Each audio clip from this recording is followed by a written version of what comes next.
Hello friends, आज हम एक नए टॉपिक को पढ़ेंगे जो कि हमारा ओम्स लॉ है। सबसे पहले इस लॉ को जिन्होंने दिया था वे एक जर्मन साइंटिस्ट थे जिनका नाम ओम्स था। और उनके अनुसार यानी उनका यह मानना था कि किसी भी कांस्टेंट टेम्परेचर पे जो हमारा करंट होता है वो डायरेक्टली प्रोपोर्शनल होता है पोटेंशियल डिफरेंस के। ठीक है, यानी जब भी किसी भी कंडक्टर में कोई करंट फ्लो कर रहा है तो वो डायरेक्टली प्रोपोर्शनल होगा पोटेंशियल डिफरेंस के। ठीक है, यानी कि अगर लिखा जाए ओम्स लॉ को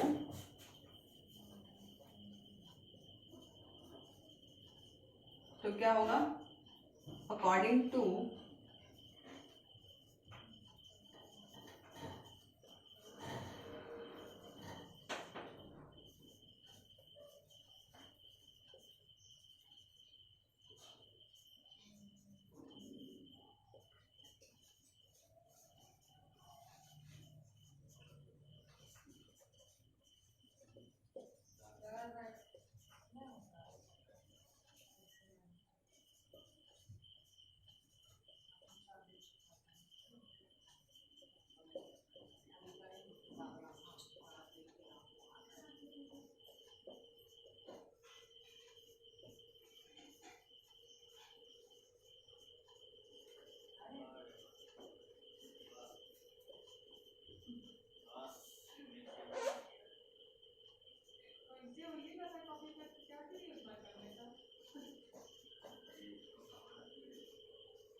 चलिए, तो ओम्स लॉ क्या है सबसे पहले ये जान लेते हैं। According to this law at constant temperature the current flowing through the circuit is directly proportional to the potential difference applied across ends of conductor. यानी कि सबसे पहले ओम्स लॉ क्या होगा हमारा, किसी भी कंडक्टर में ही ये फ्लो करता है, यानी जो करंट फ्लो करेगा वो हमारा कंडक्टर से फ्लो करेगा।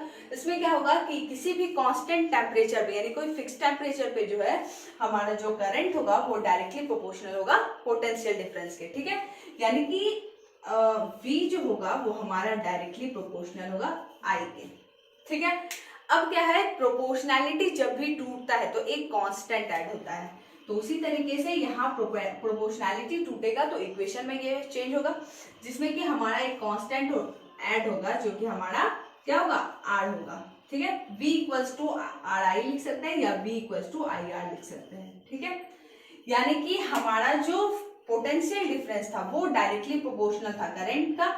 जब प्रोपोर्शनैलिटी टूटता है तब हमेशा एक कांस्टेंट ऐड होता है जो कि इसमें हमारा क्या है, R। अब R हमारा क्या है, एक रेसिस्टेंस है। ठीक है, अब रेसिस्टेंस के बारे में आगे में बात करेंगे, इसके पहले हम जान लेते हैं कि ओमिक कंडक्टर और नॉन ओमिक कंडक्टर क्या होता है।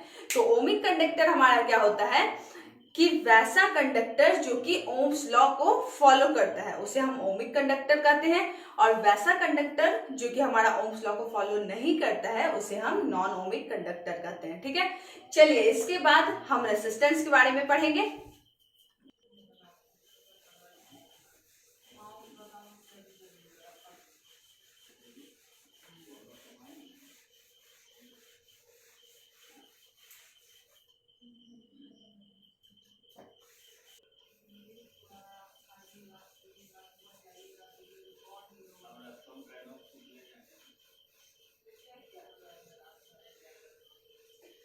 चलिए, तो सेकेंड टॉपिक हमारा है रेसिस्टेंस। रेसिस्टेंस के बारे में जानते हैं। सबसे पहला रेसिस्टेंस हमारा क्या होता है, एक प्रॉपर्टी होता है कंडक्टर का जो कि क्या करता है, किसी भी करंट के या किसी भी चार्ज के फ्लो को रेसिस्ट करता है या रोकता है। ठीक है, चलिए तो पहले इसके डेफिनेशन को थोड़ा हम देख लेते हैं।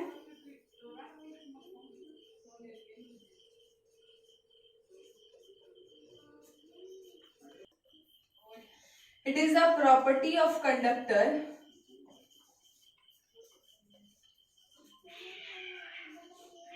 by virtue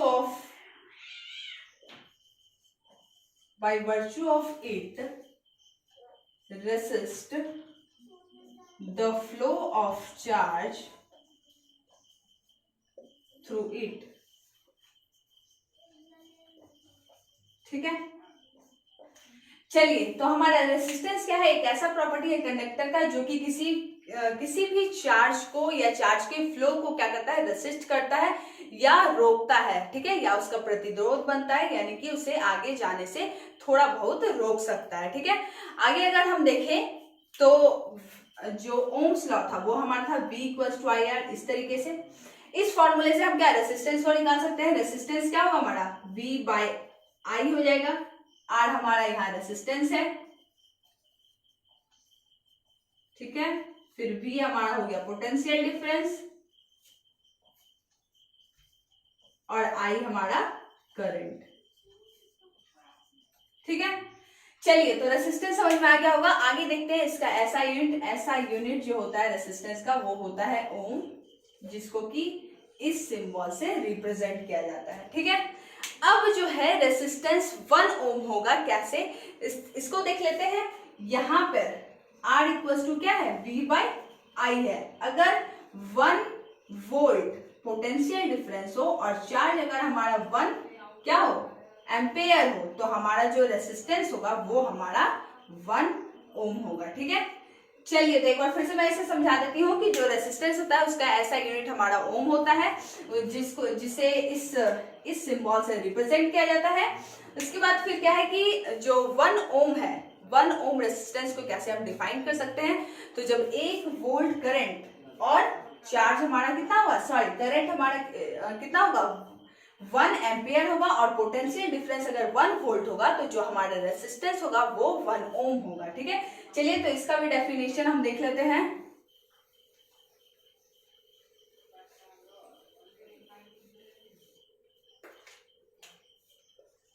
When 1 ampere current flow through a conductor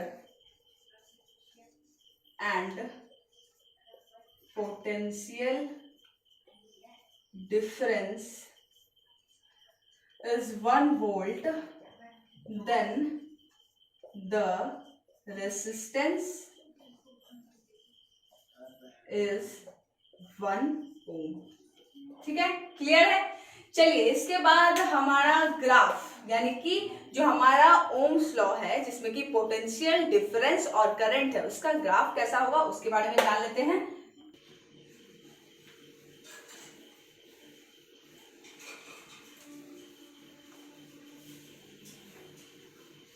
चलिए, तो हमारा VI ग्राफ कैसा होगा। सबसे पहले इस तरीके से बनेगा। जो x एक्सिस होगा वहां पर हमारा करंट होगा, y एक्सिस वाले पे हमारा क्या होगा, पोटेंशियल डिफरेंस होगा, ठीक है। उसके बाद फिर क्या होगा, जो ग्राफ बनेगा वो एक स्ट्रेट लाइन बनेगा। कहां से, ओरिजिन से बनेगा। यानी याद रखिएगा कि VI ग्राफ क्या होता है हमारा, straight line always straight line passes through origin, ठीक है। यानी कि जो हमारा VI ग्राफ होगा वो हमारा क्या होगा, स्ट्रेट लाइन होगा और ओरिजिन से पास करना जरूरी है, ओरिजिन से पास करेगा ही। जो हमारा y एक्सिस होगा वो हमारा पोटेंशियल डिफरेंस को शो करेगा और जो x एक्सिस होगा वो हमारा करंट को यानी कि I को डिनोट करेगा और जो स्ट्रेट लाइन है वो हमारा स्लोप हो जाएगा, ठीक है। चलिए, अब आगे नेक्स्ट टॉपिक हमारा रेसिस्टर के बारे में जानते हैं। चलिए, तो नेक्स्ट हमारा टॉपिक था रेसिस्टर क्या होता है, device that does not allow electric current to flow through it freely in a circuit. यानी कि रेसिस्टर जो होता है वो हमारा विरोध कहलाता है, ठीक है। ये क्या करता है कि ये एक ऐसा डिवाइस होता है जो कि करंट को फ्रीली मूव नहीं करने देता है किसी भी कंडक्टर से, ठीक है। जहां पर याद रखिएगा कि इस डिवाइस का यूज कहाँ होता है, इस डिवाइस को यूज करते कहां पर, जहां पर हाई रेसिस्टेंस की जरूरत होती है वहां पे इस डिवाइस का यूज करते हैं। यानी रेसिस्टर का उपयोग वहीं पर होगा जहां पे कि हाई रेसिस्टेंस की जरूरत होती है, ठीक है। अब क्या है कि जैसे कि हमारा नाइक्रोम होता है, उन सभी को यूज किया जाता है जहां पर हाई रेसिस्टेंस की जरूरत होती है।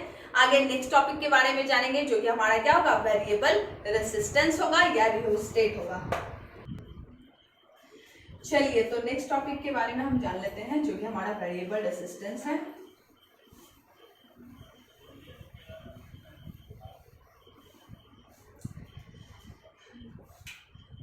वेरिएबल रेसिस्टेंस,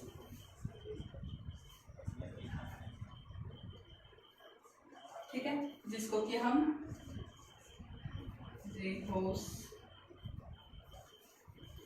रिहोस्टेट करते हैं। डायरेक्टली हम जान लेते हैं कि जिसे हम रिहोस्टेट करते हैं, यानी कि वेरिएबल रेसिस्टेंस क्या होता है। ठीक है, सबसे पहले इसका डेफिनेशन देख लेते हैं या इसके बारे में थोड़ा जान लेते हैं। अ variable resistor, a variable resistors by which flowing of electric current is controlled by manually by increasing or decreasing resistance। चलिए तो वेरिएबल रेसिस्टेंस क्या होता है। वेरिएबल रेसिस्टेंस है a variable resistor by which flowing of electric current is controlled by manually by increasing और decreasing resistance. यानी कि ये एक वेरिएबल रेसिस्टर होता है जो कि क्या करता है, किसी भी इलेक्ट्रिक करंट को कंट्रोल करता है मैनुअली, यानी कि हम उसे कंट्रोल कर सकते हैं, उसके इलेक्ट्रिक करंट को कंट्रोल कर सकते हैं, चाहे तो रेसिस्टेंस को बढ़ाकर, खुद ब खुद। ठीक है, रेसिस्टेंस को बढ़ाकर या घटाकर, यानी कि एक बार जब हम सेट कर देते हैं कि इतने पे रहना है तो उतना पे ही रहेगा। ठीक है, चलिए आगे क्या होता है। वेरिएबल रेसिस्टेंस हो गया हमारा। आगे देखते हैं good conductor.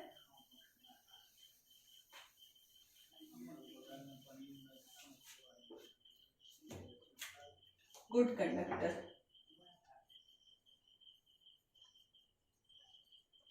the material which offers low resistance to flow of electron or electric current is called good conductors। Example silver, aluminium etc। ठीक है, गुड कंडक्टर क्या होता है, the material which offers low resistance to flow of electron to electric और electric current is called good conductor. यानी कि हमारा जो गुड कंडक्टर होता है वो उसमें जो रेसिस्टेंस होता है वो हमारा लो होता है और उसी से हमारा करंट फ्लो करता है। ठीक है, और अगर एग्जांपल लिया जाए तो हमारा क्या होगा, सिल्वर होगा। जितने भी कंडक्टर है जैसे सिल्वर, एल्यूमिनियम, सिल्वर जो होता है वो हमारा बेस्ट कंडक्टर होता है। ठीक है, आगे फिर बैड कंडक्टर के बारे में जानते हैं। बैड कंडक्टर, ठीक है, the material which offers high resistance to flow of electron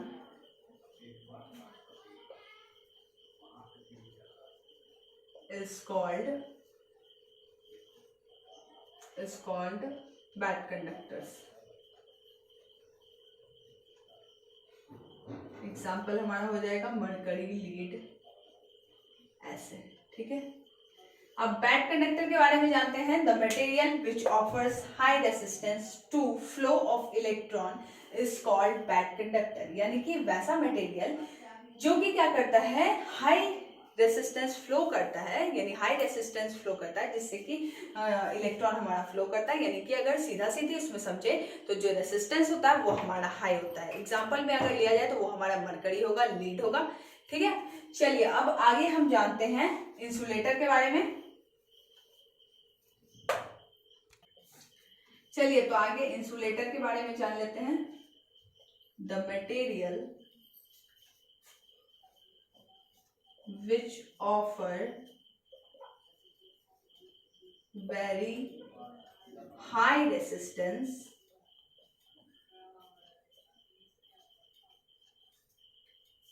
to flow of electron। ठीक है, एग्जाम्पल में हमारा हो जाएगा क्या क्या,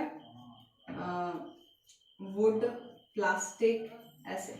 ठीक है, चलिए तो इंसुलेटर के बारे में जान लेते हैं। The material which offers very high resistance to flow of electron, यानी किसी भी इलेक्ट्रॉन को फ्लो करने के लिए जब बहुत ज्यादा रेसिस्टेंस की जरूरत होती है तो वो मटेरियल हमारा क्या होता है, इंसुलेटर होता है। और इंसुलेटर से कभी भी इलेक्ट्रिसिटी पास नहीं होती है। ठीक है, तो सबसे पहला हमारा गुड कंडक्टर था। गुड कंडक्टर में क्या था, लो रेसिस्टेंस था इलेक्ट्रॉन को फ्लो करने के लिए।